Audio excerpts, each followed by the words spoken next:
देशाचे पंतप्रधान नरेंद्र मोदी यांनी महिलांसाठी ऐतिहासिक निर्णय घेतलेला आहे। आज लातूर शहर महिलांच्या वतीने गंजगोले ते डॉक्टर बाबासाहेब आंबेडकर पार्क पर्यंत रॅलीच्या माध्यमातून आनंद उत्सव व्यक्त केलेला आहे। नारी शक्तीचा हा कायदा पारित झालेला आहे। आपण त्यांच्याशी बातचीत करत काय वाटते? खूप आनंद वाटतोय की भारतामध्ये हा ऐतिहासिक कायदा होतोय जिथे महिलांना आरक्षण म्हणजे आरक्षणापेक्षाही भागीदारी आणि संरक्षण सामर्थ्य प्रदान केलं जातंय देशाचे आणि राज्याचे कायदे करण्यासाठी। तर त्याच्यामुळे आज सर्व महिला खूप आनंदित आहेत। काय काय फायदा होणार आहे या कायद्यामुळे महिलांना राजकारणामध्ये? नारी शक्ती वंदन अधिनियम हा जो 2023 मध्ये पारित झालेला कायदा हा एक राजकीय फायद्याचा कायदा आहे, ज्याच्यामध्ये देशाच्या संसदेमध्ये, दिल्लीच्या विधानसभेमध्ये आणि संपूर्ण भारत देशातील सर्व विधानसभामध्ये महिलांना 33% आरक्षण मिळणार। आणखीन काही महिला आपण त्यांची जाणून घेऊया। खूप आनंद वाटतोय आणि ज्या महिलांना कर्तृत्ववान महिला आहेत त्यांना ही याची संधी एक आवर्जून मिळणार आहे या कायद्याने। काय वाटतं? आपण पाहिलेलं आहे की महिला ह्या प्रत्येक क्षेत्रामध्ये पुढे आहेत। क्रीडा क्षेत्रात असतील, शैक्षणिक क्षेत्रात असतील, सर्व क्षेत्रात असतील आणि राजकारणातही महिलांचा तेवढाच चांगला सहभाग आहे। पण आज या ठिकाणी हा जवळ 33% महिलांना आरक्षण विधानसभा आणि लोकसभामध्ये भेटेल, त्यावेळेस महिलांना आणखीन राजकारणात चांगले पंख या ठिकाणी महिलांना मिळतील आणि येणाऱ्या काळामध्ये भारताचा विकास हा तुम्हाला एकदम चांगल्या प्रकारचा या ठिकाणी दिसून येईल। आणखीन काही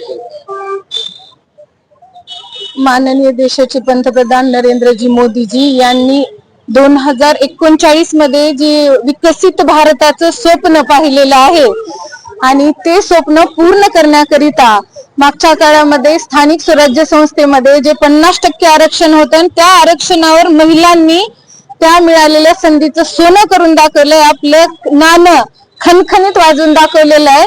तो विश्वास टाकून पुन्हा एकदा संसदेमध्ये 33% आरक्षण देऊन प्रत्येक भागातून त्या सभागृहामध्ये, संसदेमध्ये, राज्यसभेमध्ये आपल्या महिला ह्या त्या ठिकाणावर जावं आणि त्यांनी त्यांचं जे संधी मिळाले ते त्याचं सोनं करावं आणि जे त्यांच्या स्वप्नातल्या देशाचं जे आहे 2039चा विकसित भारत ते पूर्ण करण्याकरता महिलांना त्या ठिकाणी असणं आवश्यक आहे। आजपासून दिनांक 16, 17 आणि 18 या 3 दिवसामध्ये यावर चर्चा होणार आहे आणि 18 तारखेला हे अधिनियम पास होऊन सभागृहामधून आनंद उत्सव आणि ऐतिहासिक निर्णय त्या सभागृहामधून होणार आहे।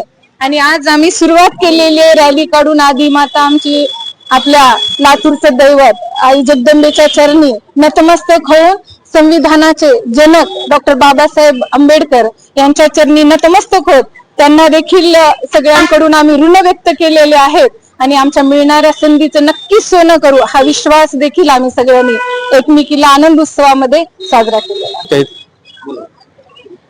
नारी के सहयोग बिना जीवन की हर क्रांती अधुरी है।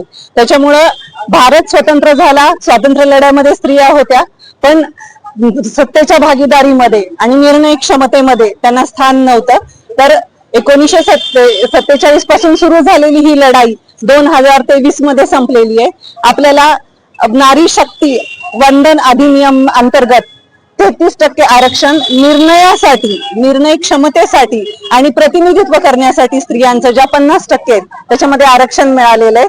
आम्ही 2047चा विकसित भारत या स्त्री शक्तीचा जागर करत देशाचं पूर्ण भवितव्य घडवणार आहोत, विकसित भारताचं स्वप्न पूर्ण करावं। आजच्या या क्षणी मी आपल्या देशाचे आदरणीय पंतप्रधान नरेंद्रजी मोदी सर यांचे मनपूर्वक आभार मानते आणि आमच्या स्त्री शक्तीचा ज्या पद्धतीने त्यांनी संधी दिली आहे आणि वंदन केलेलं आहे तर त्यासाठी आम्ही त्यांचे शतशः ऋणी आहोत, आम्ही आभारी आहोत। स्त्री शक्तीचा हा आनंदोत्सव आज आम्ही साजरा केलेला आहे। धन्यवाद। तर ते लातूर शहरातील महिलांमध्ये एक अतिशय उत्साहाचं वातावरण आहे। नारी शक्ती कायदा पारित झाल्यानंतर महिलांना राजकारणामध्ये काम करायची संधी मिळणार आहे आणि त्यांनी देशाच्या पंतप्रधानाचे मनापासून आभार व्यक्त केलेले आहेत। म्हणजे कवाळे, नवराष्ट्र, लातूर।